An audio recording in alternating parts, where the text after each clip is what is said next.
All right, we're back. Except this time we're not wasting our fucking time. Uh, Complex, you got any questions yet? No? Everything seems pretty straightforward. Yeah. Okay. I mean, it's always going to be a very similar thing. Like, I'm going to talk about it here on Hollywood, too. Like, there's high ground. High ground's really good, especially for defenders. Hold the high ground. It's really good, especially for defenders. You can poke down this way. You can make rotations down the stairs. You can stop them from going under. You can play monkey and jump on them at any point without using a cooldown. You can poke down at point. You can have your supports even play back here if you want to, and have the ability to rotate to high ground or grab mini. The elevators have largely changed. First point I feel like isn't too complicated. There's fucking high ground. Use it. For defenders. For attackers, it's going to be a little bit more complicated because there's multiple ways that you can do it. The most inefficient way and least creative way is just going to be kind of like pushing straight past choke, clear choke. Most people don't hold it anyway. Clear choke, push forward, and then get onto point and then win the brawl fight from there in some fashion or another. The other ways are going to include shielding your team to the left and then walking up the stairs to claim high ground, going the long way around by shielding your team onto this mega area back here, and then fighting from over here where you have another health pack as a source of healing. Or, you can try a cheeky strat where you push through server room. And this is actually a really fun strat. You push through server room, you shield along here, and have the rest of the team push through back here to this mini, and then wrap all the way around to hold this area back here as your kind of like staging area for your attack. It's a longer rotation, more risks, because they could catch you out in multiple different ways. But if they're definitely an underprepared team, or if, like you're struggling, let's say it's minute 30 left on the clock, that's a curveball that you can throw at teams they might not be prepared for. If you speed boost through this kind of like, once you get around server room, you want to speed boost here so the team can move through that as quick as possible. So there's not a ton of creative ways, I don't think, to really push Hollywood. I mean, Symmetra is always going to make things way more creative, honestly. So I do encourage on things that have difficult choke points or oddly staged, like his high ground's right on top of the choke. It's really awkward in terms of trying to shoot back up as well as shooting down. So like you can Symmetra TP past this stuff, but it's really going to come down to you first getting into some sort of good positioning by staying together, following the game plan, and either going left top, left under, straight to point, or we'll call this the server room strat where you push way around. So those are going to be your main options for A. After you cap A, there's going to be an animation time where the car has to like start up, so you want to be pushing forward during that animation time. This is going to happen on anything, on all the hybrid maps, and on anywhere where you're transitioning from one point to the next. There's an animation timer where you want to be aggressive for that little bit of time.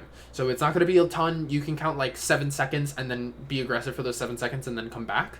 But it is going to be kind of good for you to be aggressive during those moments. So, once you get to the second point, be aggressive, because the largest thing that we're going to have to be aware of is these fucking high ground. There's a trend in this game. It's the high ground is good, because high ground is good in every FPS. And at its core, Overwatch is an FPS. So we have to respect these high ground type situations. So largely, we're going to want to try to claim these as soon as possible if we can. So if we get team kills, there's a possibility that the enemy team claims before we can even push out of our side.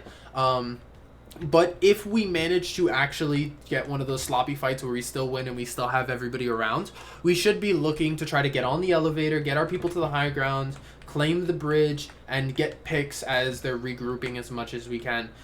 Defense is also going to largely come down to the high ground on both these maps. I'm talking about it, like I was starting to talk about it in terms of like starch offense defense, but you can kind of learn both through the same thing, right? So if the biggest concern for us on offense is going to be this high ground that defenders can hold, then like I said before, that's going to be something that we can learn from and play ourselves. So similarly, we're going to want to claim these high grounds as soon as possible on defense, because there's going to be a lot of different things that they enable you to do, but they mostly allow you to control the tempo, and they allow your supports to kind of play from specific different sight lines. So you have to recognize the map as sections and understand that depending on where the tanks are, they might be controlling parts of the map that you then can just not use, which puts you at a slight disadvantage, right?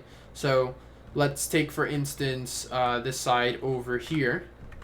If they had their tanks up till about here, like if their tanks were pushed up to about here, that means they largely control all of this space, because depending on who they have behind them, they can have perfectly good sight lines onto the rest of this space and good protection while having a clear foothold.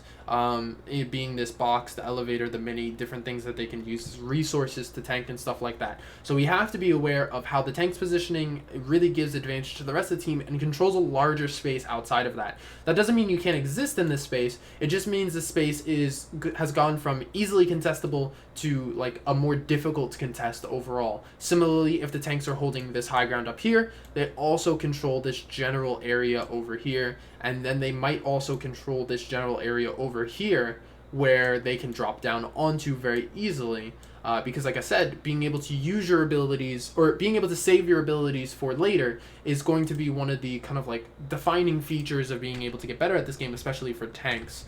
So if they're up on this high ground, let's say if there's a monkey up here, not only do they control the mega area, but they also control the area underneath it, and any area where they can kind of jump to is generally considered controlled. You have to be able to put up a good contest by having a Reaper be bundled together, or have a Mercy Pocket or something like that to contest the Winston on his own, because he can be very devastating damage-wise, especially since his damage goes through shields, defense matrix, and so on and so forth. So controlling these high grounds is going to be very important, because it's going to give you control of the low ground as well, just due to the threat you exude. And threat usually isn't just enough to do anything, so you do also want to exercise the actual threat that you like have. Like if people are entering your area, punish them, drop down onto them, get rid of them, etc., etc. Command the space that you control, but the high ground is going to give you a ton of space to control. So then we're going to get into the very tricky third point. So this point right here is actually fairly notorious for, like, if you cap this, make sure you push around, because it, like, the spawn is over here, so people are going to be coming out of these left and right doors, and you can get picks in transition while people are running away and are split from their team. But on attack, there's going to be very few number of things that you can do besides play a straight up brawl.